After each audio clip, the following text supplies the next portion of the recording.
وہ ذکر جو اللہ کے رسول صلی اللہ علیہ وسلم پڑھا کرتے تھے، خاص کر صبح و شام اور سونے کے اذکار کا اہتمام کرنا بھی ایک مومن کے لیے مضبوط قلعے کی مانند ہے۔ ان کا اہتمام کر کے ہم نظر بد، جادو و شیطانی وسوسے اور دیگر پریشانیوں سے بچ سکتے ہیں انشاءاللہ۔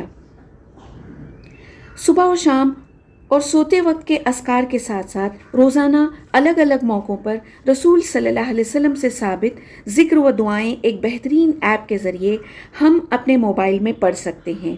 آج کے اس ویڈیو میں ہم اسی ایکسلنٹ ایپ کے بارے میں جانیں گے جس میں دعا فار آل اوکیزنز موجود ہیں۔ اس ایپ کو آل ان ون ایپ کہنا غلط نہیں ہوگا۔ آئیے جانتے ہیں اس ایپ کو کیسے انسٹال کریں اور اس میں موجود الگ الگ دعاؤں کو کیسے پڑھیں اور ایپ کو استعمال کیسے کریں۔